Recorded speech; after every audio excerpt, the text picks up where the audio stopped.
Xbox On. Welcome to Xbox On, a podcast with one host about one console, Xbox. I'm said host, Jesse DeRosa, and on today's episode, we'll be talking about the latest Xbox news for the week of July 7th, 2026, including the big Xbox reset has begun, but the news may not be as bad as we initially thought. Let's discuss.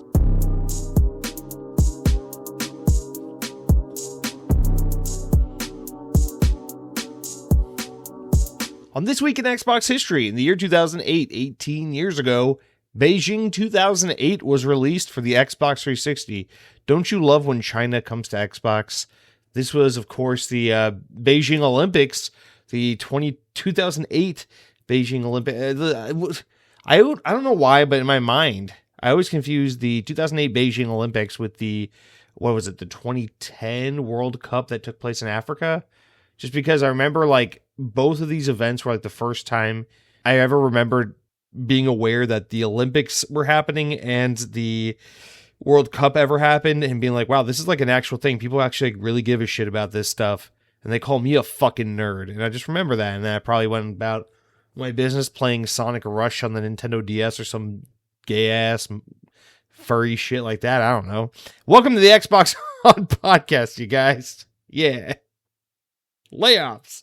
All right, we're gonna get into it, but Jesse, why are you releasing a podcast early? You said you weren't gonna do that. Shut up. Things change. I just figured, I don't know. The plan was, I got family visiting this week. If the Xbox news happens on Monday like it's supposed to, I'll just record the show on Monday, hold on to it throughout the week, and then release on Thursday. So I'm just recording early ostensibly. But then I realized, I'm like, there's gonna be so much fallout news as a result of this. There's gonna be so many follow-up stories, so many Jez Core. You just know fucking Jez Corin's gonna be out there fucking emailing people in positions of power and asking questions and getting all sorts of tidbits and updates. And there's gonna be all kinds of stories coming out Tuesday, Wednesday, and so on and so forth. So I figured, instead of just sitting on the podcast and making it age 2 days and then releasing it on Thursday, why not just release it when it's fresh and have the podcast come out a little early this week? So I figured that's probably the better idea. So here you are. Surprise, surprise. The show's out on Tuesday, July 7th, as opposed to Thursday, July 9th. I don't think anyone really gives a shit. I'm just letting you know what happened. But that's where we are. So here's an early podcast. By the time you're listening to this, I'm probably taking my nephew out for ice cream and berating him for having it not the same taste in ice cream as me, because that's the kind of shit I do to people I love. All right, you guys, let's kick off this week with notable game releases. Couple worth mentioning. First one here, as the day this podcast goes live, you got the following two games, and then one more on Thursday. So Assassin's Creed Black Flag Resynced. I know a lot of people are excited about this because Black Flag is the Assassin's Creed game that everyone seems to unanimously love. I never played this game. I don't have any interest in playing this game. It's no disrespect to those who love it. I'm sure it is the better Assassin's Creed entry. If you can, I don't even know how you really say that when there's been so many Assassin's Creed games, but I'm sure it is one of the better Assassin's Creed games. And so I don't, I'm happy for people. I just, this means nothing to me. I just, there you go play Assassin's Creed Black Flag again. It's there waiting for you. Now, the other thing coming out on July 7th, the thing I'm a little more interested and excited about, is Doom the Dark Ages Revelations. This is the new major expansion for Doom the Dark Ages, the Doom game from last year. And it is a chunky, sizable campaign DLC. It's an additional campaign from what I understand. There's other content and stuff. They keep touting that there's 10 to 12 hours of content here with this. I don't know if they're talking about the campaign content or just all the content in the DLC, because I know there's some other modes and shit coming with it. I really only care about the new little campaign that comes with it. It looks really good. There's this cool new spear melee weapon you get that looks badass, and I'm excited to play this. It's available for $35. You have to have the $35 upgrade to go from the base version of the game to the deluxe edition of the game to get it, which also comes with the fucking soundtrack and some artwork or some, the nonsense that nobody cares about that they throw in so they can justify charging $5 or $10 more. But yeah, this looks really good. So that's okay. I'm happy to pay for it because I want to support the Doom franchise and id as a developer, and I want to see more stuff like this. And I really hope they go off and make a Quake game, as has long been rumored. But yeah, I'm pretty excited because I thought Doom: The Dark Ages was better than a lot of people said. I really liked that game. But more importantly, I think Revelations actually looks even cooler than the base game. So I'm pretty excited. I'm always ready for a little more boomer shit. That's all I'm trying to say here. So there's that. And then lastly, on Thursday, July 9th, EA Sports College Football 27 will be released. If you get the deluxe edition, you get it a day earlier on Wednesday the 6th. You guys know this means absolutely nothing to me, even less than Assassin's Creed, but it is worth mentioning because college football last year was the year it came back for the first time, right? Or maybe it was 2 years ago. It was like one of the best selling games. It's like the number one best selling game in the United States. I mean, listen, as someone who was raised in Georgia, I can confirm there's a large population of white middle class men in this country who will absolutely fucking goon all over a school bunch of children if they can see a 19-year-old boy be underpaid to run around in tights and tackle a football on a college campus in exchange for a shitty degree in some field of study that he doesn't actually give a shit about, all for the chance to maybe one day star in the NFL, only to find out if you make it to the NFL, people don't like you as much as if you just fucking washed out in college, because for some reason, a large percentage of the United States population cares more about college sports than professional sports. And as someone who pretty much only follows baseball and a little bit of hockey, I can't even wrap my brain around saying, nah, fuck the MLB. I just want to watch these 18-year-old boys run around and throw ball like a bunch of fuckboys. Teach their own, but you know what? Go Dogs, or whatever I'm supposed to think. There you go. College football. I joke, but obviously, whatever. This is a big game. I'm excited for people who like this shit, whatever. To me, it's like if they were like, oh, we're making Sonic Unleashed 2, y'all would be like, what a ridiculous game for a 31-year-old to care about. And I'd be out here fucking whipping my shirt around, screaming along with the furries. Oh my God, we're getting another Sonic Unleashed. So I understand taste is subjective, and you just don't have it. I do. But anyway, those are your games coming out for the week. And now let's talk about people that just lost their jobs. All right. No, it's not that. I don't think this week has to be as negative as we thought. And it's interesting because if we didn't know about all this, I think this would be a crazy bombshell news week. There's something a little anticlimactic, something a little less negative and pessimistic, and something possibly even a little hopeful and positive about what went down today, as this Monday, as I'm recording on June 6th, or July 6th rather. Because we've been anticipating for weeks now, like this horrible Xbox news. E3 or Summer Showcase, you know what I fucking mean, was a month ago. It was almost a month ago to the day right now. And we were all like, holy shit, Xbox is actually making moves. Will it work out? I don't know, but it looks like they're trying to do the things to make this brand viable once more. And then like 3 days later, the reports were like, by the way, every game you just saw get announced from Xbox is canceled, and everyone who fucking worked on the game is being personally assassinated by Asha Sharma's fucking Ren of the Knights of Ren, or whatever the fuck she's got going on. And then we find out today that it's like, hey, it's bad. Like, it's really bad. Lots of people are losing their jobs. Let me make sure I don't like sugarcoat this. This is objectively bad news overall. But I think the worst, what we assumed were the worst parts of this news, ended up kind of being something that, maybe it's too soon to say, but seemed like it might be for the better. Let's get into it, okay? So kicking off with the news, I don't know, fucking transition, whatever, timestamp, who knows.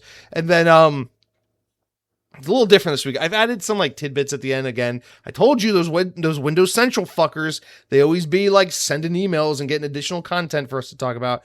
But until we get to that, let's kick off with this Xbox Wire post, this email that went out to all the Xbox folk. This is we're going to just read the whole thing verbatim. This is from the Xbox Wire, written by Asha Sharma, probably proofread and edited and scrutinized by other important people at Microsoft, but this is Asha's letter, memo, email, whatever you want to call it, to the Xbox team and obviously to the masses, because they wrote this knowing that if it were internal, it would leak, and so therefore they wrote it with the public in mind. And so here is Xbox's and our memo about what's going on with this Xbox bloodbath that has now long been not anticipated, but impending, I guess. All right. Team, we are beginning the most significant restructure in Xbox history. After careful consideration, I've made the difficult decision to reduce our team by approximately 3,200 throughout fiscal year 27. So stop. Fiscal year 27 starts now in July for Xbox. Or does it start in August? Anyway, it's the beginning of the fiscal year.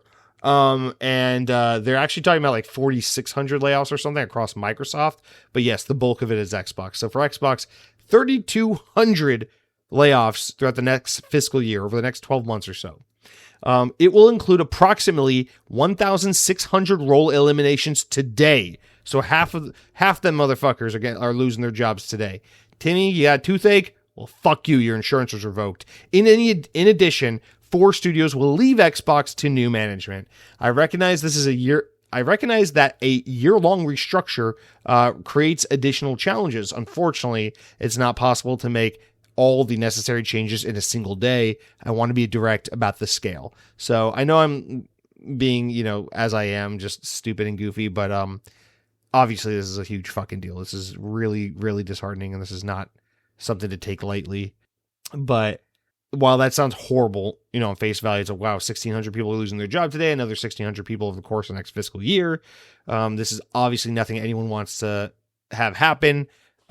This is where it starts to get into the, selfishly, I would say, as the consumers, as the enthusiasts, as the people following along with the video games industry, this is where it starts to maybe surprisingly change, or subvert our expectations as we talk about the why behind the layoffs, and then what they're going to do with the studios that are most being affected, and how there are surprisingly and thankfully no studio closures. So let's get into it.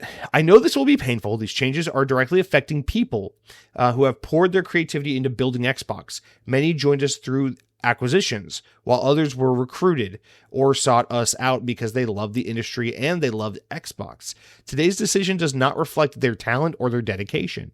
Our business is not healthy, so underline that, because Asha said that a million times. And also to that last paragraph about the sorry we're laying you off. It's interesting because throughout this whole letter we're about to read, this is really the only mention of like, hey, sorry, you're getting fired. Not the usual, like, whenever Phil Spencer would do a layoff and then he'd be like, severance packages and healthcare benefits will be considered based on, what is it they said? Will be influenced by local customs or local law or whatever, like something very corporate and robotic and sterile like that. This is really the only mention we get for like, hey, all the people got fired. Sorry. And then it moves on and explain the rest. Our business is not healthy, which is something Asha has said just so many times. So I highlighted that. She says, we are operating at margins that are 3 to 10 times lower than comparable platform and publishing businesses. It's horrible. We entered Generation 9 with a smaller install base and a higher cost structure. To grow, we bet on Game Pass, multi-platform, and a broader portfolio of content. While those businesses have created meaningful value, they did not grow at a pace that we expected. And as that happened, our core business weakened, and we added more teams, more investments, and more time, hoping for a better outcome. And now the industry is facing the most severe hardware crisis in its history. We must reset Xbox. Interesting. And I just love, listen, one thing I appreciate about Asha Sharma is how direct she is about how blunt and direct she is about the reality of things. Like, hey, buying teams and expanding Xbox Game Pass and telling people not to give us money, but here are games, surprisingly did not end up, growing us in the way it needed to be. And now here we are where we are at profit margins that are 3 to 10 times lower than, Nintendo's and PlayStation's. It's like, that's fucking bad. After years and years of hearing people try to defend why Game Pass is profitable, it feels not vindicating, because I don't want to make this about me. It feels, I don't know. It feels like it brings some adult conversation and some rationale to this discussion, because in order for things to get better, we have to address the reality of the situation. And like her or not, one thing I really do favor about Asha is that she addresses the elephant in the room and says the thing that needs to be said. And I don't mean it as like some MAGA boomer who's like, he does the things he says he's going to do. I mean it as like she addresses like, dude, we're doing poorly financially. Game Pass fucked us up. Like we expanded when we shouldn't have. We bought the wrong teams. We managed teams poorly. And that's what a lot of this letter ends up being. So let me stop stopping myself and just fucking read the letter here. She says, first, we reset our content portfolio. So this is like the context she provides.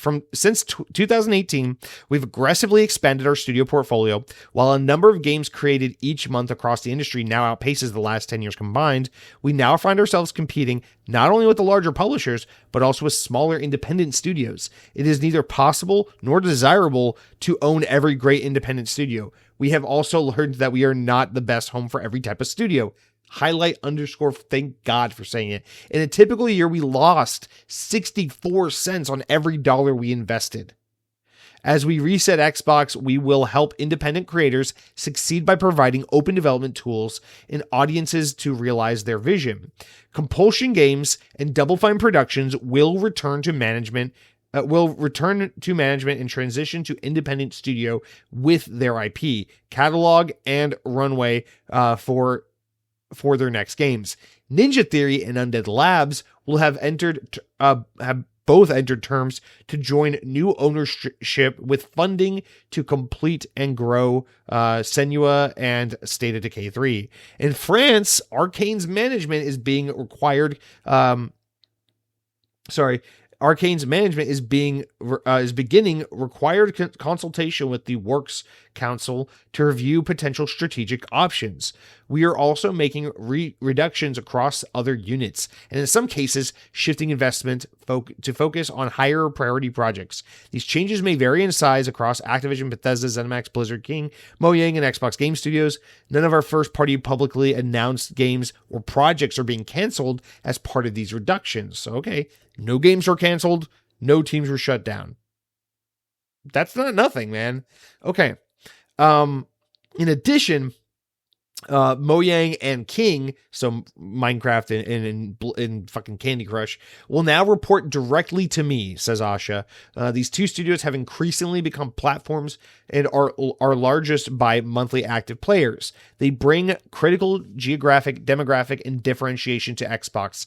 Second, we will reset our platform. Before we get into that, I just want to make that distinction. I think the idea of having Mojang and King not directly report to like a Matt Booty or like a, like someone higher up overseeing Xbox Game Studios, but seeing the actual top dog themselves, Asha Sharma, the head of Xbox, I think has everything to do with her wanting to study highly successful over massively long periods of time type platform service games like Minecraft, like Candy Crush, and saying, what can we learn from you about how you engage with such a wide audience, how you remain relevant over such a long period of time, how you remain so incredibly fresh and popular and profitable despite the fact that there's nothing new about what you do after all this time. You are, you're by all means, you're an old game.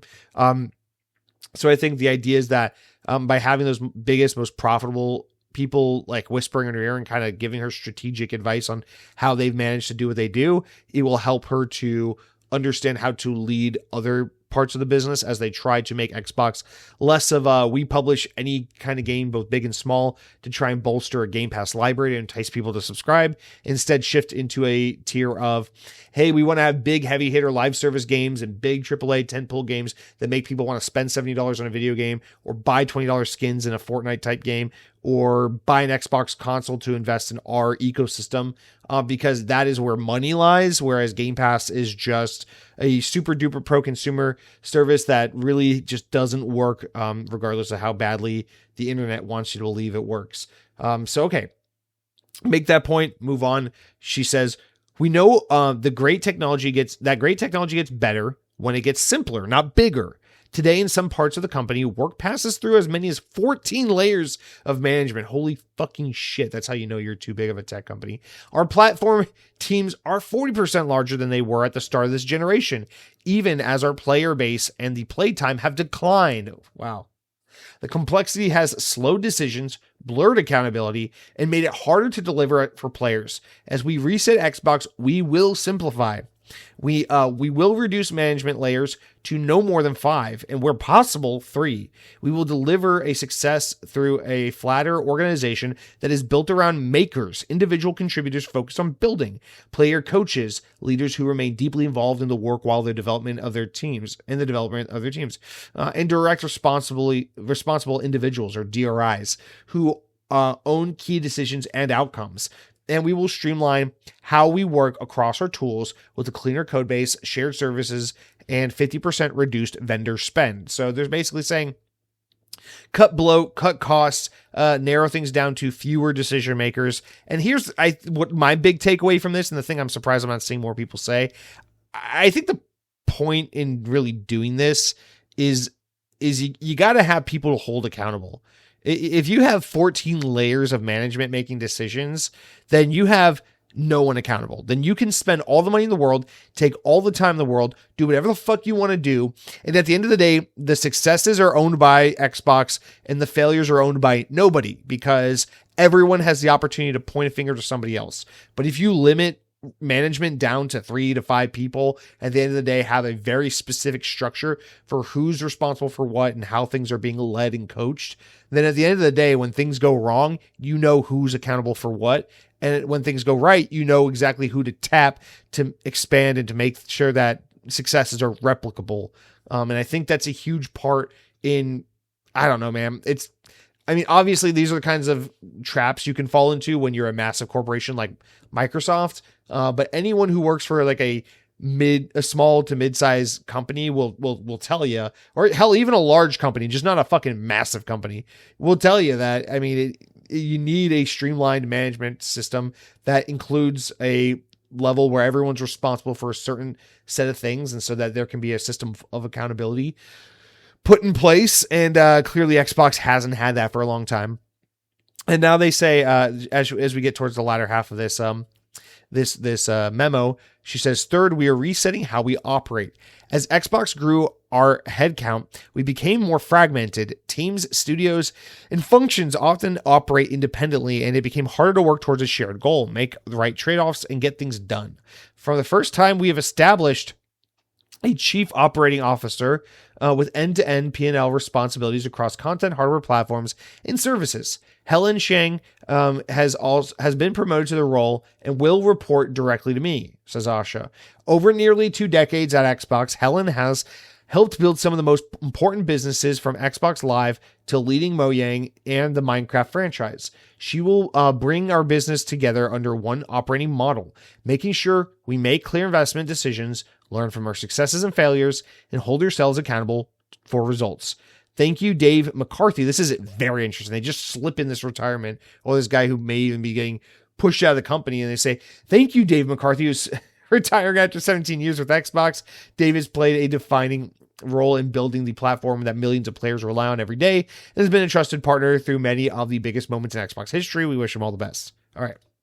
Here's where we start to round out. She says, these changes are about She says, these changes are about a bigger future for Xbox, not a smaller one. The next decade of gaming will be larger, more global, and more creative than anything we've seen before.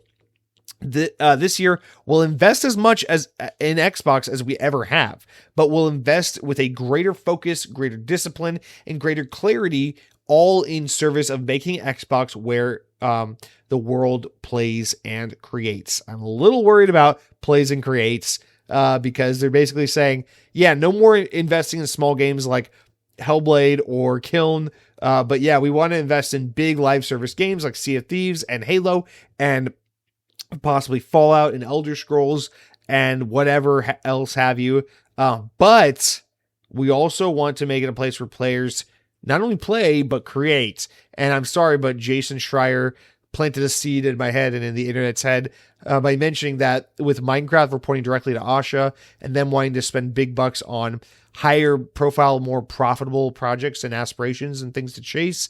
This makes me worried that they might try to turn Minecraft into some kind of Roblox content creator platform, and that terrifies me. Anyway, she rounds out with, I want Xbox to be one of the few companies that entertains more than 1 billion people each day and gives everyone the opportunity to create and connect. I know that we can achieve that goal. I think it's a stupid goal, but anyway, Xbox has many and of the most beloved franchises in entertainment history, talented studios around the world, and we will return to growth in 2027. I look forward to it, Asha. I truly do. Although there's nothing Asha says that makes me more like, you are just some fucking corporate, like, CEO, like, assassin here to just fucking turn Xbox into a money churning machine and get the fuck out. Because the goal of Xbox should not be to try and reach a billion people each day.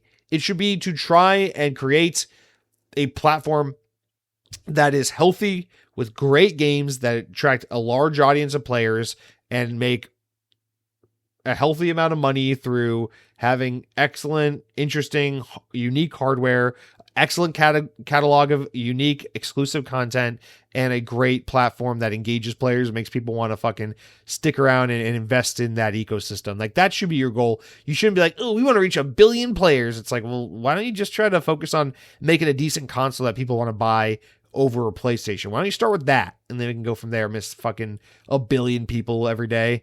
We know Candy Crush has a lot of people addicted to their iPhones. Calm down. All right. And then she ends with this little, like, aspirational platitude type quote where she says, history is full of companies that make the mistake of longevity for inevitability. We will not be one of them, Asha. So, whatever, cool, whatever. It's inspiring, right? We don't want to assume that because we're here for a long time that we're inevitably going to be here forever. We know that anyone can fall off at any time, and we need to fight every day for our place at the table. Cool, I get it. That's awesome.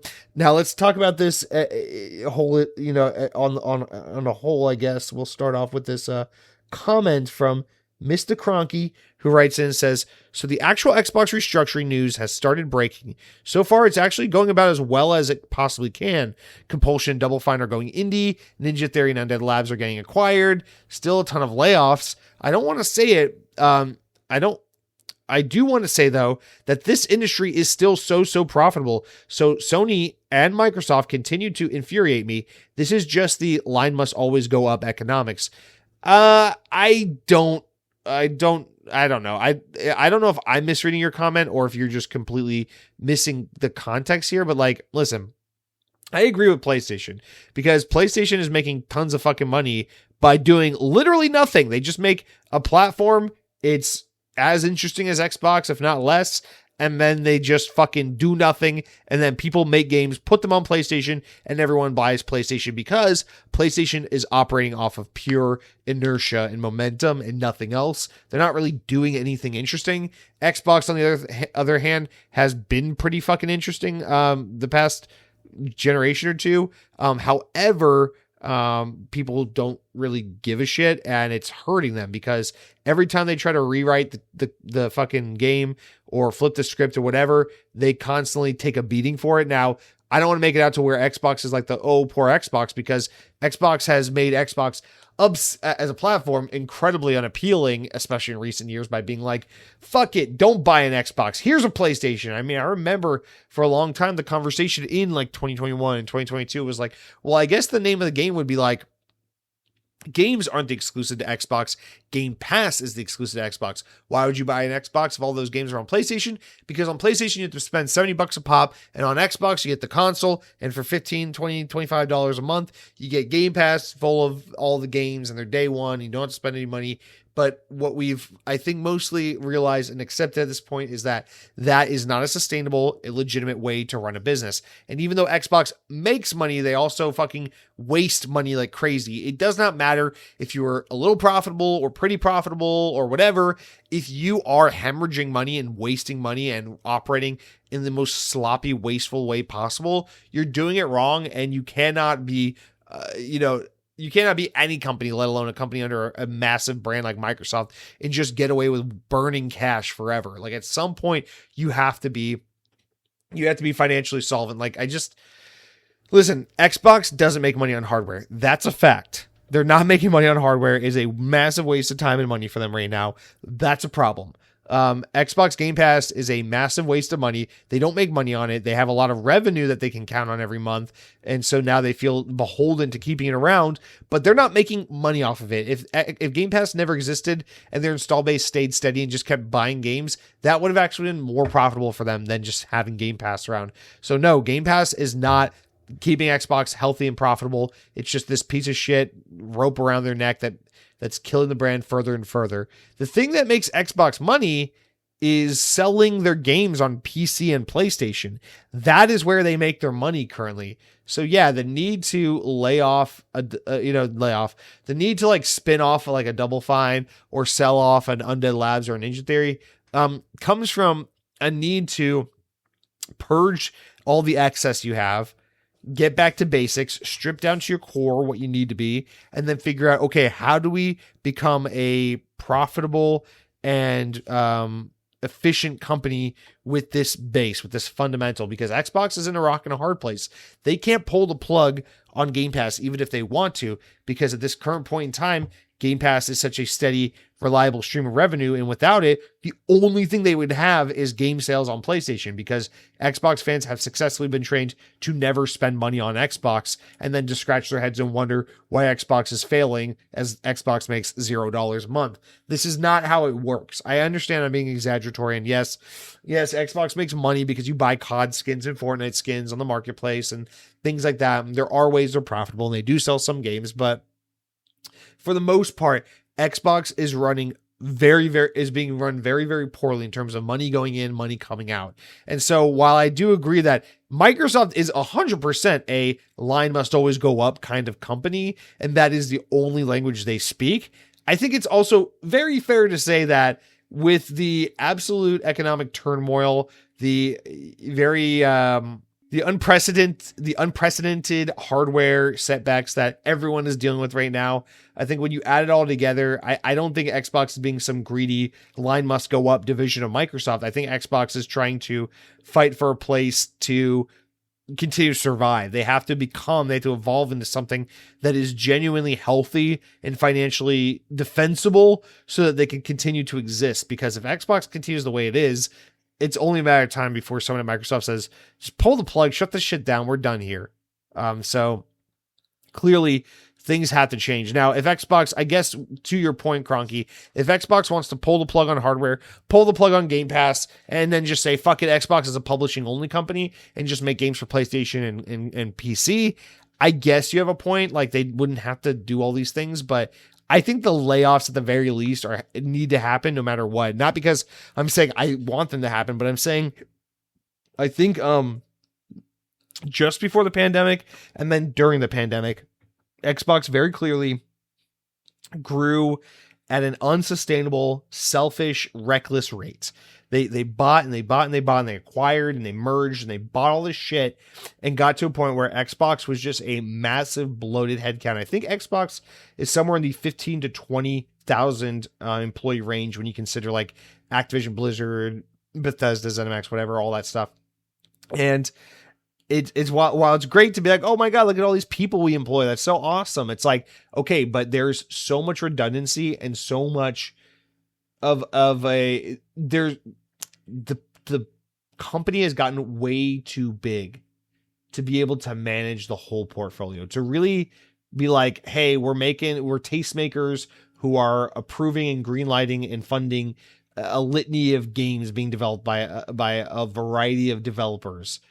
You're not able to do that job by just buying, telling teams, oh, you can maintain your own culture, we'll leave you alone, and then expecting everything to be rainbows from there. It's like, it's not going to work. And when you look at, I think specifically Double Fine, it's like Double Fine is such a talented team, and under Xbox, they haven't made a single game that warrants their involvement with Xbox. Now, 5 years ago, when the plan was, oh, Double Fine can just make these smaller indie games because it helps bolster Game Pass content by giving, you know, the smaller stuff with like the games Double Fine makes, along with the bigger stuff that you get from like a 343 or Coalition. And then when you mix it all together, you get this service that's like such a great smorgasbord of different types of experiences. You got everything from weekend hits to long-term like multiplayer favorites to big action RPG Western style games that you can get lost in for 100 hours. And that's the beauty of Xbox Game Studios, is you have a little bit of everything, and it all helps feed Game Pass and bolster it as a service that has something for everyone. But we know now what we've kind of speculated forever, which is that Game Pass is not profitable and that structure isn't working for Xbox. So it doesn't make sense to have a company like Double Fine in San Francisco that costs a shit ton of money to own and operate every month, and have them making these games that absolutely fucking bomb like Kiln, because it does nothing for Xbox. Like, what does Xbox gain out of that? In some instances, yeah, they're getting this prestige of like, oh, this indie game got this award or was nominated for that BAFTA or whatever. But it's like, at the end of the day, Xbox isn't looking for a game that makes a couple $1,000,000 here, a couple $1,000,000 there. They're looking for big, heavy hitters. They want to sell Halo games that sell 20, 30 million copies. They want to sell Call of Duty games that sell 30, 40 million copies. They want you to be helplessly addicted to spending money in Call of Duty on skins and shit. They want you to be playing the next Fallout game for 150 hours, and they want you to buy the deluxe edition for $100, and they want you to tell everyone about what a great game it is, so everyone in your world is obsessed with Fallout, and then it helps bolster another season of the TV show because they're obsessed with transmedia and all this fucking synergy and shit. This is what Xbox needs to chase in order to become a truly profitable company. Chasing the small stuff is just pennies and it's a waste of time, and you're chasing your tail. You have to chase the big stuff. It's kind of what PlayStation's dealing with right now, which is like, there's no need for the smaller games. The reason why you're not getting a fucking Sly Cooper 4 or whatever, or Sly Cooper 5, is because there's no money to be made in chasing something like Sly Cooper. You need to make something big like Ghost of Tsushima or God of War, because that's a game that can sell tens of millions of copies and help bolster your brand with tons and tons of money. And as development costs rise, and as hardware costs rise, and as the game industry becomes more and more precarious every day, you need bigger, more profitable bets instead of these little things that are just going to get you chump change as you do what is inevitably. You know, it's like, I mean, I think about it, like, Compulsion has put out South of Midnight in the time since the 8 years they've been with Xbox. They put out South of Midnight, a game I really liked, but I recognize fell short of what people expect from a modern third-person action-adventure game with deep storytelling and world-building. Double Fine has put out Kiln and Keeper, which are two indie games that one of them I really liked, one of them I found a little boring, and pretty much did nothing for anyone other than, I guess, Keeper got a couple of like awards for being an indie darling, but sold like shit. Ninja Theory spent fucking like 6 or 7 years just flushing money down the fucking toilet to make a sequel to Hellblade that was way more expensive, took way more time to make. It was actually, by most people's accounts, less of an engaging, appealing game at the end of the day, and sold like shit. And then they also made that Bleeding Edge multiplayer game that, let's be honest, sucked. I hated Bleeding Edge. And then Undead Labs, you know, I think State of Decay 3 looks fantastic, but let's be honest, that game's been in development for like 8 years, and in all the time they've been with Xbox, they haven't put a fucking game out. Like, I get it. You got to look at this and be like, okay, whether this was previous Xbox leadership mismanaging these teams, or if it's these teams taking advantage of the Xbox ownership and building these kinds of products that don't help actually bring in the money for Xbox, either way, you got to kind of understand, it's like, this is not where Xbox needs to be focusing its money, its attention, its time, because it's not going to get them anywhere. I'm not saying this as someone who like doesn't like these kinds of games. Like, I think leaving Double Fine behind is a big mistake. I think you keep Double Fine, if anything, just for the prestige of the company. I get Ninja Theory. I get Compulsion. I think leaving Undead Labs behind is a huge mistake as well. I think, obviously, this is a very natural fit for Xbox. State of Decay is a very Xbox-coded IP, and the last few games have done so fucking well. When you're this close to finally having State of Decay 3 finished, why would you let it go now? Like, you could actually make money off this one. I don't actually understand this one. I think it's an absolute stupid decision, but clearly this game has been nothing but a money sink. And I wonder if there's some way that they're able to write some of the development costs off by spinning this team out and making them go, allowing them to go, not independent, but to get bought out. And we don't know who's bought out Undead Labs or Ninja Theory. We're actually waiting on that because I guess these deals aren't finalized. So that's another thing, is we're left waiting. What's that going to end up like? And then I worry about like Double Fine Compulsion, because here's the thing, is like, at face value, it makes me happy, right? I'm like, oh, Compulsion gets to live to see another day. They get their IP back. They get to go independent. Same with Double Fine. But then it's like, well, if Xbox couldn't figure out a way to make them profitable, what's going to happen when these guys go on their own? Are they going to be able to make it? Double Fine's an expensive place. Do they need to leave San Francisco and go somewhere cheaper? Do they need to go back to crowdsourcing like they were doing with Psychonauts before, Xbox bought them? Like, what are they going to do? You worry about it. In Ninja Theory, it's like, yeah, we all agree Hellblade 2 was a fucking waste of time and money, and now they're making another Hellblade game. It's like, that's a little concerning. Who would buy them? Who, like, where are they going from here? Are they going to fucking Focus Entertainment or Embracer Group or something? Like, what's going to happen? And then Undead Labs, again, it's like so much wasted money on the extended torture development of State of Decay 3. But I mean, that game looks like it's really coming along great. And at this time, it's like, we're near the finish line, guys. Just take the fucking paycheck and let this be a hit for you. This game is shaping up to be really good, and it's got a lot of hype around it. So I feel like this is a little bit of a bad move for them. But the other one is Arcane Leon, which is apparently, there's no word on it exactly, because there's so many laws in French, so many labor laws that protect the teams, which is great. And so they're not able to just spin them off or sell them easily. Like, there's a lot more involvement and a lot more process to get that done. So we don't really know what's going to happen with Arcane, but it does seem pretty clear that they're not going to stick with Xbox as a first-party team, and that they will be spun out as either an independent team or get sold to another entity, most likely. But not getting shut down is a huge deal. So, I mean, let's read some reactions to some of these studios, right?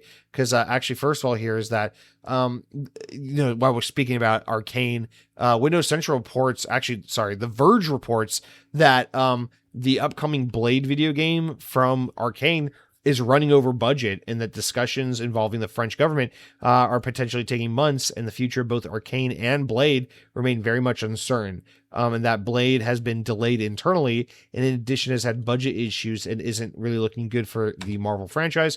Now, an important thing to keep in mind there, which we've talked about in the past, is that the licensing from Disney for these games is outrageous. So if this game is falling behind on development and everything, it's only getting more and more expensive. And I just wonder, how well can a game based on Blade really do? It's an IP from Marvel that isn't that relevant or iconic. And so it's like, I don't know, man. Do you really want to keep wasting time on Blade?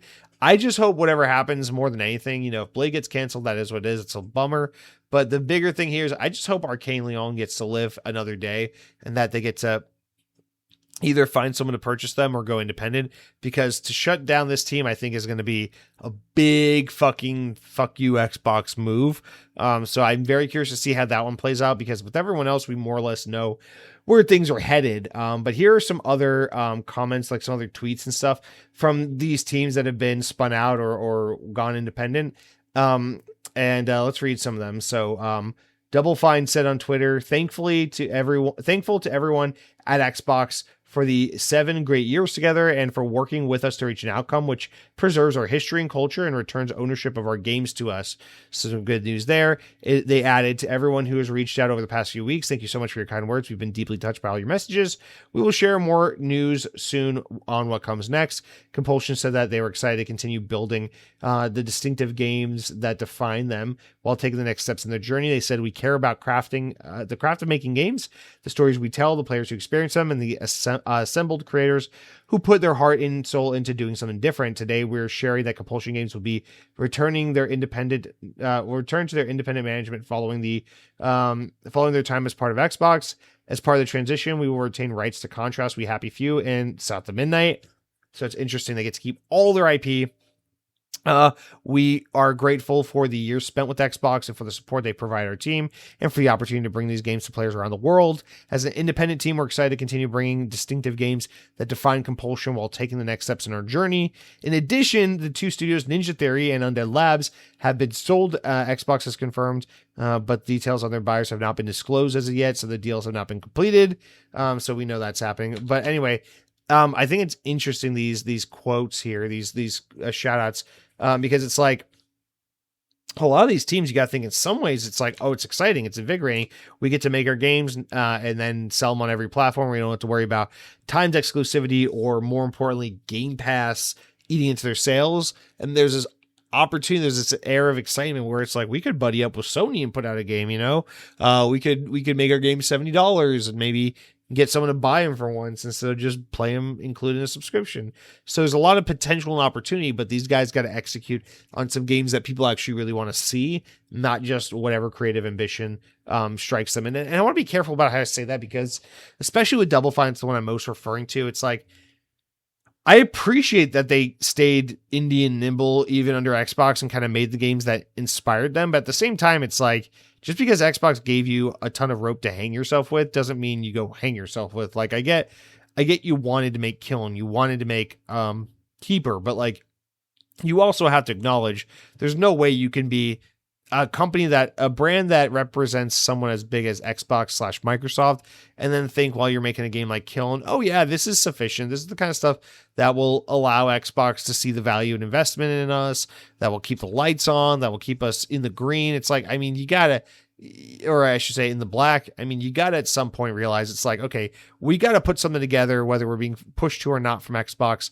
that's gonna help kind of like draw some eyes and really get some attention to our next project. And that's the thing, is I think under the Phil Spencer administration, there was way too much of this laissez-faire attitude where it was like, oh, we want to buy you, but we don't want to like impose our culture on you. We learned from Bungie, back in the day. We, what game do you want to make? Oh, you want to make a game where pots and stuff fight each other in a little arena? Okay, cool. We support that. But it's like, at what point was someone going to step in and say, hey, this is a really cool idea. I like it, but you know how gamers are today. Like, who is this game going to resonate with? How is this game going to perform? And just have the cold, harsh, real talks about, like, at the end of the day, we're trying to make games that are going to sell to audiences that are marketable, that are appealing.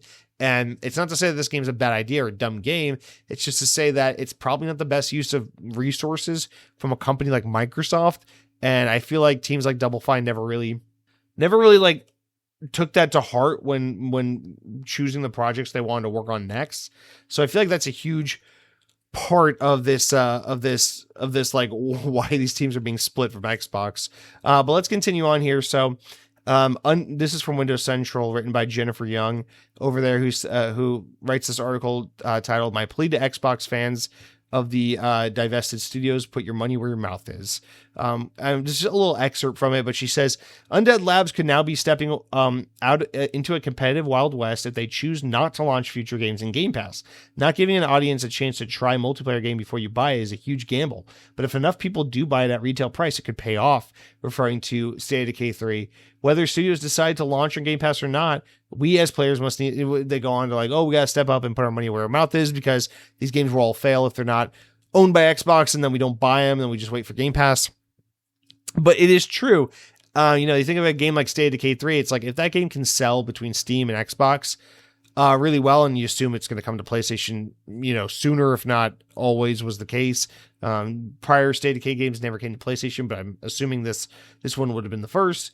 The only way these teams are going to survive is if people are willing to spend money on their games. And these are teams that haven't had to worry about that in a while, because Game Pass incentivizes people to not spend money on games. And now, no longer being part of the Xbox first party probably makes you think, well, games like this might not be coming. It sounds like State of Decay 3 might not be a day one Game Pass game, which is interesting because it's already been revealed and shown multiple times as a day one Game Pass game. So I wonder if those deals stay inked and remain in place for like State of Decay 3 or like Senua, where it's like, hey, well, we've already announced these as day one Game Pass games, so that is locked in. It's part of the agreement we made to spin these companies out and let them go independent. I look forward to finding out how that's going to play out.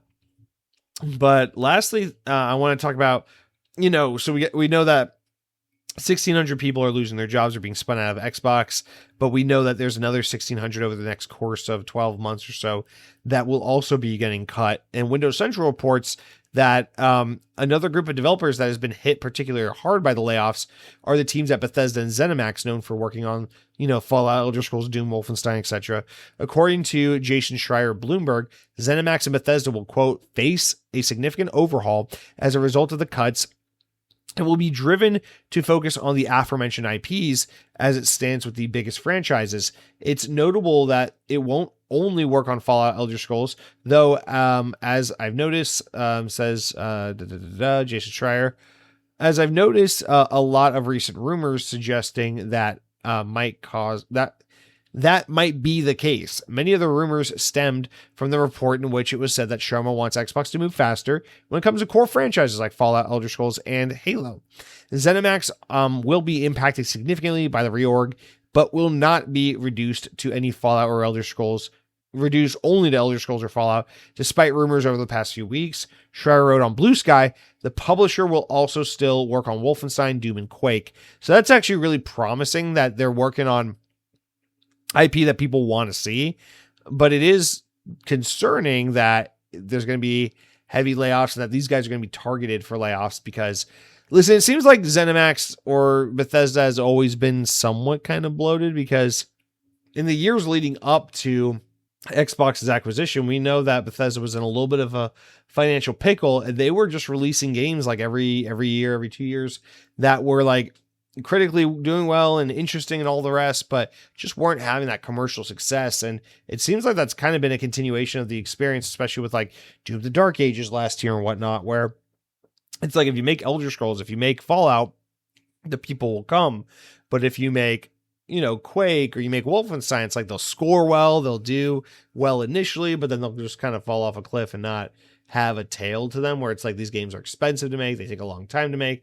But then at the end of the day, when they finally come out, they just kind of pop for a second and then they go away forever. And next thing you know, when these games are 2 months old, they're already on sale for like $35. So that's a problem and they got to address that. And I think a large part of what they want to do is focus on weeding out, the wheat from the chaff, so to speak, and focusing on the Elder Scrolls and the Fallouts and the things like that are more guaranteed money hits. I still think getting rid of Arcane is going to be a tough one to sell to gamers because they are so beloved. They're such an industry beloved team. But it seems like unfortunately a lot of the Bethesda ZeniMax teams are going to be affected by these layoffs. So in the end, I think in summation, it's like, listen, could it be bad the way that things play out for Double Fine and Ninja Theory and these teams as they're spinning out or getting sold? Yeah, of course it can. It's a cold, dark world out there. The games industry is tougher than ever before. Without the backing of someone like a Microsoft, it becomes even easier for like a Double Fine or someone to fall through the cracks and end up falling apart for other reasons. So in a way, Xbox might be like, hey, we're not shutting you down, but we're spinning you off and putting you in a position where you're probably going to end up going out of business because who can sustain themselves in this kind of games industry currently? So that's a possibility. I hope that's not the case for for most of any of these studios. But yeah,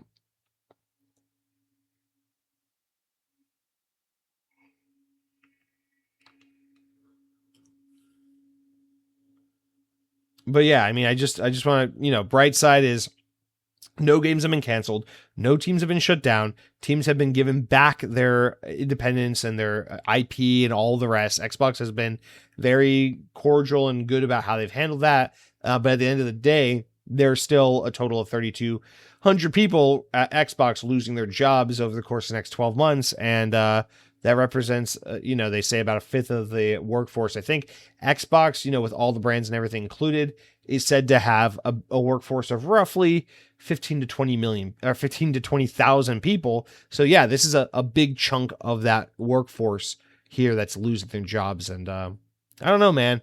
I think for now, I really just don't have too much more to say. Unfortunately, as is often the case with Xbox, we now enter the waiting game of like what happens to these studios in the mid to long term. I hope that they're able to sustain and keep alive, and that Xbox doesn't spell the beginning of the end for them. Additionally, it's like, here's the thing, man. I know this is tricky, but it's like, I say this as someone who doesn't want to see anyone lose their job. I think it's tricky because Asha Sharma is kind of put in the position where she's doing the necessary evil thing.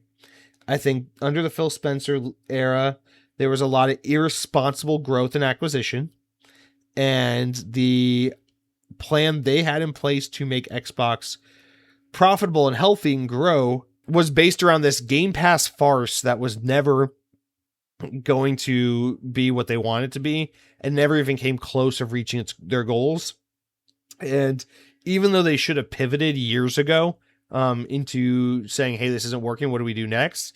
Instead, they just continued to turn a blind eye to this shit and let bad things happen. It was never, okay, Game Pass isn't working, let's pull the plug, or we need to force some of these, we need to be a little more involved with some of these teams and make sure they're making games that are going to make money.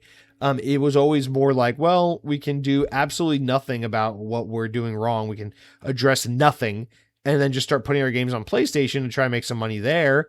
And like that kind of worked, but at the same time, it's like you did it at the expense of Xbox. It's like, yeah, you made Xbox as a company, you started making a lot more money, but like you made Xbox as a console brand, as a hardcore ecosystem, you made it kind of fucking useless. So, I mean, that was a huge mistake. And I feel like Asha's situation here is like, let's try to get Xbox back to a place where it's profitable. It makes games that make money. It runs a set of developers that are consistent and that put games out in a reasonable time frame and that run on reasonable budgets and that put out games that have a much greater chance of success. And let's put out hardware and let's sell hardware. And let's get people invested in our ecosystems and let's have console exclusives and let's lean less on needing PlayStation and Steam in order to be profitable. And I think on paper, everything Asha's doing, I'm like, yeah, this is kind of more like the Xbox I really wanted to see this whole time. This is kind of more like the Xbox we used to have in the 360 and Xbox One era. And unfortunately, because for how long Xbox was allowed to just kind of be run amok and make these poor financial decisions and invest in games that weren't going to be beneficial to Xbox and invest in Game Pass and invest in all this nonsense that just didn't do it for them, I think Asha's now been put in the position where she has to be the one to crack the whip and make the hard decisions. And it makes it easy to say, well, Xbox sucks. Oh my God, Xbox is so bad. They can't stop fucking up. It's like, but yeah, but like also like she made this pretty blunt like months ago. She's like, yeah, first I want to learn the business, then I want to change the business, then I want to grow the business and all this stuff. Like she's in the hard part. She told everyone from the start, like the reset is going to be difficult. It's not going to be fun. It's going to be 100 days. We're going to get through it. And like that's kind of what she's doing. She's done the things she said she was going to do. And it's not always sexy and fun and flashy, but it is seemingly pretty necessary. And so that's my 2 cents on this. It doesn't take away the sting of people losing their jobs. I don't think Xbox should have ever been allowed to acquire Activision. I don't think Xbox should have ever been allowed to get as big as they were. I think Microsoft was incredibly reckless, selfish, and flippant with people's careers and livelihoods when they made decisions to acquire teams like Bethesda ZeniMax or Activision Blizzard. And I really wish that there were better stewards and better faith higher-ups at Xbox all along the way to prevent things like this from ever happening. But unfortunately, people are losing their jobs, not because of decisions Asha Sharma is making, but because the only way to even try to salvage Xbox is to make the tough decisions that should have been made a long time ago. And that's unfortunately how people are being affected. Now, one last little closing note before we move on is apparently of all the teams that are facing closure, or not closures, but cuts and job losses and stuff, 2 that seem to be doing okay, apparently, according to Windows Central, are the Xbox hardware team, so the guys making the next generation of Xbox consoles, as well as the Blizzard. I almost said Activision. Blizzard in particular, a letter went out to the team basically saying that at least for now, they're kind of unscathed. So it's good to see that in some ways, some aspects of the company are doing well. And it's really exciting to see that hardware wasn't cut, because you would think that like an Xbox that truly is about to bow out of the industry and everything would have cut hardware pretty good.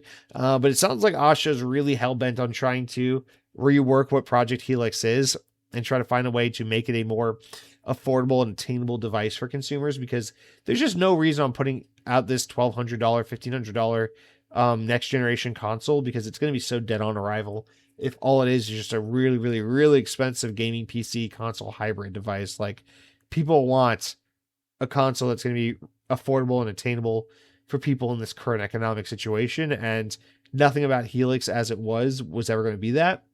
So hopefully they aren't fucking too much with the hardware team, because they know they need to do some serious R&D and serious work to try and rework Project Helix into something that can be commercially viable in this world we find ourselves in, where a fucking stick of RAM costs more than a 25-year mortgage or whatever. I don't know. But anyway, guys, so that is the news. Let's take a little break here, water break. I'll come right back. We'll talk about some comments and games I've been playing, and then we'll round out the show. All right, you guys, welcome back. Let's really quick talk about the games I've been playing before we wrap up with listener comments. I don't have too much to get into, only because every game I've been playing, I've kind of been playing. So we've already kind of talked about it. Star Fox, I've beaten I haven't fully done every run. There's like 2 or 3 levels I haven't played yet, but I've done I've done my ideal run, and I've done all the things I really needed to do. So like everything else from here on out is just kind of goofing around and playing around with it. I think Star Fox is a very, very, very fun modernization of the same Star Fox game we've been playing on and on and on for 30 years. I like it a lot. I don't have too much to say about it, but if you're on Nintendo Switch and you're interested in Star Fox, this is the perfect jumping on point. I'm still personally waiting for Star Fox Assault, because it is my favorite Star Fox game, and I hope they bring it to Nintendo GameCube backwards compatible or whatever on Switch Online. But that's really it. I don't really want to get too much into Switch games. Like, same thing, I've been playing that Yoshi and the Mysterious Book a lot, but I don't know, I don't really want to get into that. That's kind of like just a game I play before bed and doze off to. It's cute, it's fun. I really only bought it because that one in particular reminds me of Yoshi Story, which was a game I really loved in the N64 days as a kid. And this has a lot of similar spirit to it. I think Yoshi Story has a little more charm to it, but it is cute. I like a Yoshi game. Listen, Blue Yoshi, underrated Yoshi color. Let me know your favorite Yoshi color down in the comments below. And then aside from that, I am helplessly addicted to what I am still considering to be the best game of 2026 so far, which is Vampire Crawlers. I am so fucking stuck on the last level of the game, and it is pissing me off to no end, and I don't know what I need to do to get good at it, but I can't stop trying. It's a very, very, very rare game that doesn't piss me off to where I no longer want to play it. It pisses me off to where I just want to keep coming back and trying again. I love this game. I can't get past this last level. Fuck this game. I love this game. Best game ever. Just found out I've already put like 70 hours into it between the Switch and Steam version of it, so that's also concerning. And then Impulse, I got some bad news. So Impulse, we talked about last week. It came out early access. I've been playing a little bit. It's from the guys that make Splitgate. It's like Titanfall, Call of Duty style a game from them. And here's the thing: is this game looks good, it plays good, it's fun, it's got the thing, but like after like a dozen matches with it, I'm just like, yeah, it's got the Splitgate problem. It's like on paper it's fun, you play it, it's fun. And then after a couple hours, you're just like, I'm good. I've got my fix. I don't need any more of this. And unfortunately, Impulse is falling into the exact same trap as Splitgate for me, where I already feel that way. I'm just like, I don't need any more. I'm good on this. And I hate to say it because I really want to support this game and support this developer. And I guess I did financially by buying it, but it's just, I don't know. I don't feel like I really need any more of it. But the one thing I have been playing, or I did play, that I am just enthralled with is the demo, because Steam had one of those demo festivals, Next Fest or whatever the fuck they call it, and a demo for a game I'm very much looking forward to came out. It is a game called Sprawl Zero. This is a new game from the team that made the game Sprawl, which is a game I played a few months ago and was just raving about how amazing it is. And spoiler alert, this is also fucking amazing. Sprawl Zero is very different from the first Sprawl, because the first Sprawl focuses on like wall running and maneuverability and like jumping from wall to wall and things like that for traversal, and this focuses more on crazy weapons and just switching between tons of different guns and doing other crazy shit. And in addition to it, instead of having the wall running and the wall jumping and things like that, it trades those mechanics, so you don't even have those mechanics, and replaces it with like this kinetic, what is the fucking word? Like fucking psychic kinetic powers, I guess. Kinetic powers. Like you can like use your arms and like grab objects and throw them from like a distance. You can like use it to like, I don't know, like force powers basically. And you can use it like grab like a fucking propane tank and like throw it at an enemy and watch it explode. If an enemy shoots at you, you can use your kinetic abilities to capture all the bullets and like absorb them all and then spit them back at the enemy. And you can like punch them with like a crazy kinetic punch. And then you can like grab an enemy's weapon out of their hands and smack them in the fucking face and murder them. And then you get like this crazy round of weapons, kind of like the first game, but it feels like you get more weapon variety. And then you can just fucking melt them with all these boomer shooter weapons, this weapon wheel, this arsenal of awesome guns. As far as movement, you get run and you get slide.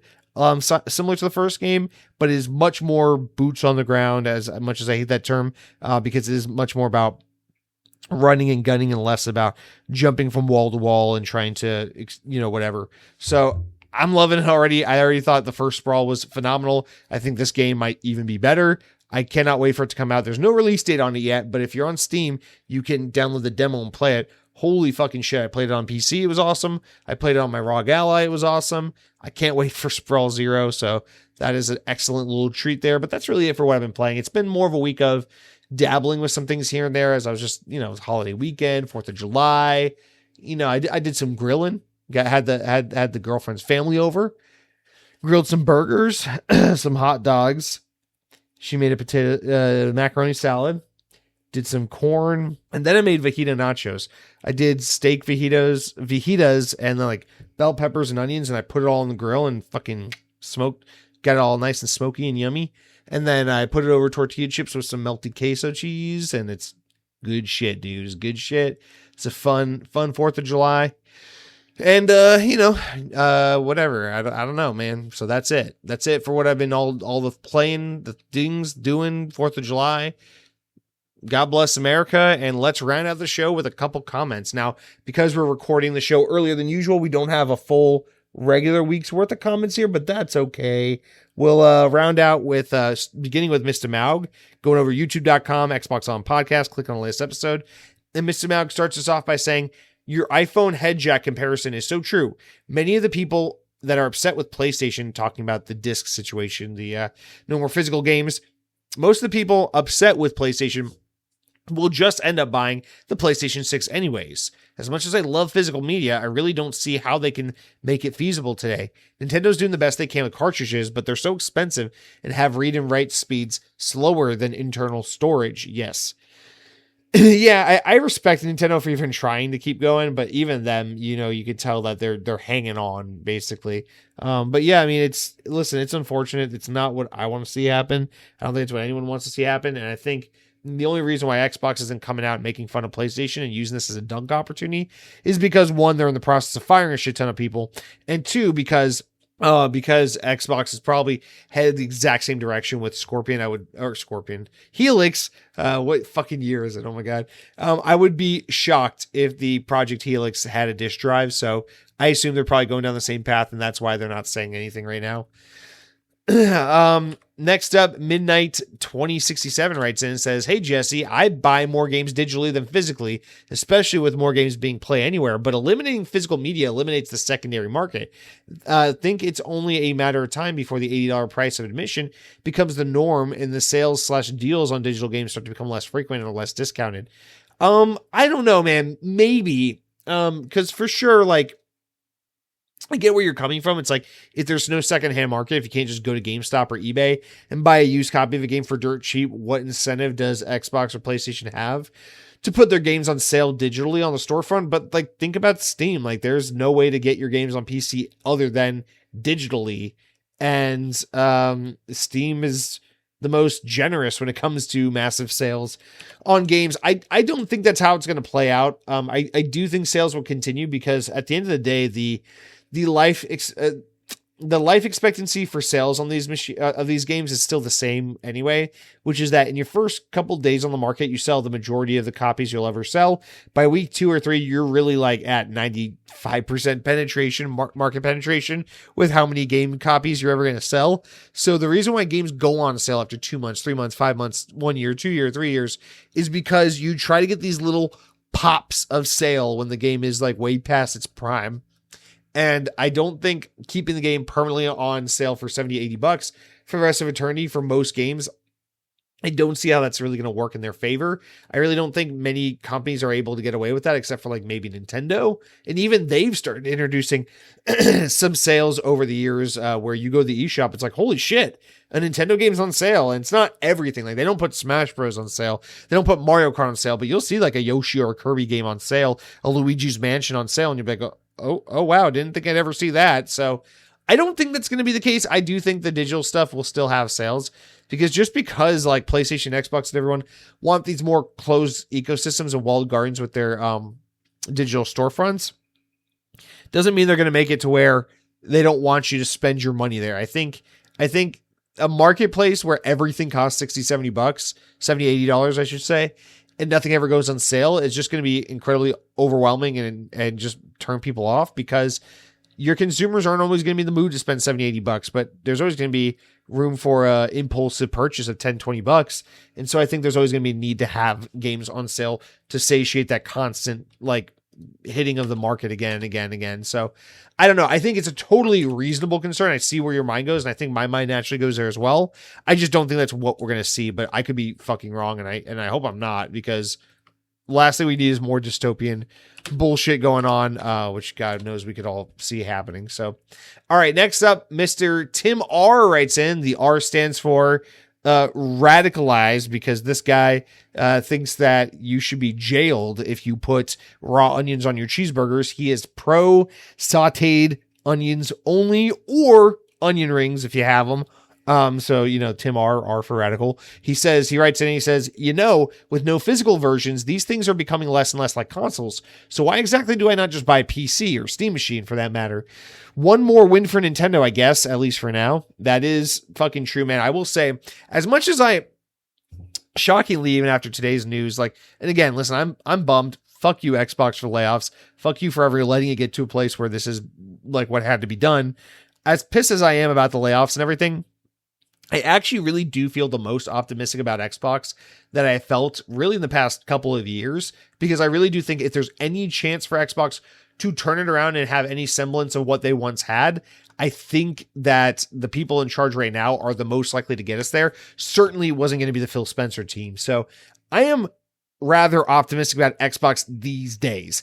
That said, I agree, man. I don't think there is anything or anyone out there right now doing it as well as Nintendo. And Nintendo is facing a lot of the same challenges, and they have a lot of challenges of their own to deal with. And so everything's not perfectly great over in Nintendo's ecosystem right now. But I keep saying it, and I keep feeling it again and again. Like this weekend when I was gaming, I was primarily switching between my ROG Ally and my Switch 2, because I spent most of my gaming time this weekend on the couch hanging out next to my girlfriend. And I just kept saying, I love my ROG Ally. Like when I pick it up and I play it, I'm like, it feels so good. I love it. It's great. I love switching between my Xbox games and my Steam games. The handheld feels great in the hands. Everything's great. But when I pick up that Switch 2, and the seamlessness where it's like, oh man, I want to keep playing this game, but I got to charge it. Let me just drop it in the dock and pick up the controller. And oh my God, let me take it to bed now. And oh my God, I love these games. And everything just loads fast. And the games download fast. And the thing starts up fast. And the games are snappy and fun. And everything's accessible and easy. And it just makes sense. And it clicks. And it's got a little bit of that Nintendo charm that's mostly lost today, but still kind of exists. And it's kind of got an excellent library. It's a machine that can kind of play everything your Xbox and PlayStation can play for the most part. And I just walk away feeling like, all this shit isn't worth it. At the end of the day, if I can only take one of these things to the grave with me, it's Switch 2, man. It's the only thing right now in gaming that is objectively not pissing me off. But yeah, I mean, even Nintendo had to raise hardware prices. And at the end of the day, it still ends up being way less brutal than what's going on with PlayStation and Xbox and Steam with the Steam machine and everything. So it is, It truly feels like it's Nintendo's world right now, and it is their game to lose, because they have all the cards, man. It's a good time for Nintendo, so I'm happy with what they're doing, and just really grateful that there's at least one gaming large player that we can I guess, feel good about right now. Cargo Runner gets the last write in and says, so if the physical to digital rumor rumor for Xbox is true, most Xbox One/Series discs have a unique ID on them, so you can turn a physical disc into a unique digital license. That's how I understood it as well. That's what I assumed must be the case. Why the hell did Xbox not do this at the launch of the Asus ROG Ally X? Can you imagine putting your Xbox console disc in your console, and then you're allowed to download the game and play it on your Play Anywhere game on your Asus ROG Ally X? It would have been a mic drop moment when they announced the Xbox handheld, and they would have sold more handhelds. On the bad side, this probably means that there is no disk drive or disk drive attachment for the Helix. So no OG Xbox 360 games on the Helix. And the rumors say it's not all Xbox One Series X games that will be available for transfer. I don't know, man, but I will say this. It does sound like that is what it is some unique license key for each disc that exists. And I think we got to wait for this Xbox 25 event in November, because there is a supposedly some big surprise about backwards compatibility for older Xbox games and expanding the backwards compatibility initiative and all this stuff. And so I'm very excited to see what that ends up being, because I want to see Xbox figure out this backwards compatibility stuff on a grander scale, and also in anticipation of this all digital future. And then aside from that, man, your comment about the ROG Ally, I wish so badly that's how it worked, but I think the reason why is because the ROG Ally is a PC. It's not an Xbox. It is a PC. So just because you could turn possibly your Xbox games into digital license keys for your new Xbox that is half Xbox, half PC, doesn't mean you can do that on your PC, because I think technically in order to redeem a license for, I don't know, fucking Alan Wake on the Xbox 360 and to have that work on your Helix, the hardware has to have a similar license. I think Xbox hardware is the key to allowing them to be able to do that and get away with it, especially for games they don't own the license for. Whereas on the Xbox ROG Ally, you can't just take Xbox One games and give PC license codes because you have a physical copy on Xbox. Like, I think that's the thing you run into.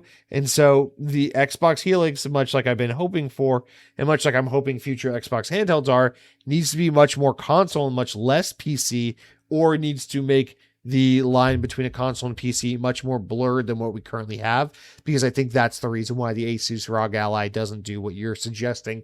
But if it could, and if it can, if it will, one day, maybe, I think that is such a badass idea, and boy, would I fucking love it, because I already love the Xbox ROG Ally. The only thing that could make me love the Xbox Ally more than I already do would be if it was actually an Xbox and not just a Windows PC. But I digress. We don't need to get into that argument right now.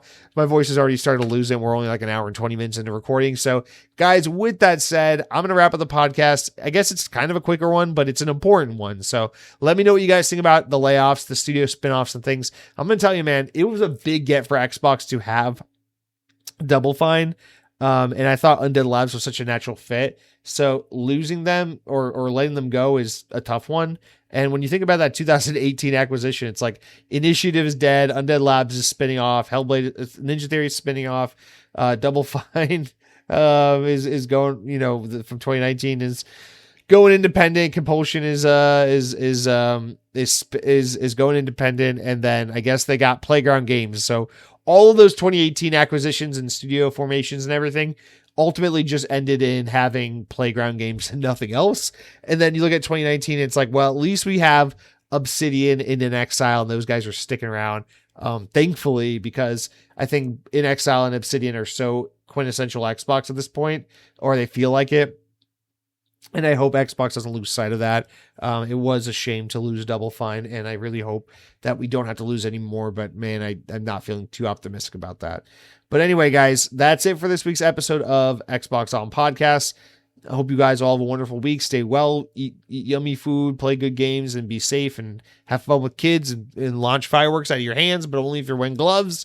And until next week, I'm not going to say you power your dreams. Instead, I'm going to say, God fucking bless you to all of you guys that work out there at Xbox. You guys give a lot, Must be a tough fucking company to work for. I appreciate the hell of what y'all do, and I'm just thoughts with the families and loved ones of those who are affected by the layoffs and the restructures and the spinoffs of these companies, because these are people's lives and livelihoods, and it's not something I just want to be flippant about. It's serious shit, man, and I hope people land on their feet and things end up for the better. Unfortunately, realistically, it's probably not going to happen for everyone, but I really hope, for the most part, everyone is able to end up in a better place, because the shit sucks and, times are tough. So thoughts to all of those at Team Xbox that are affected by these changes and these layoffs.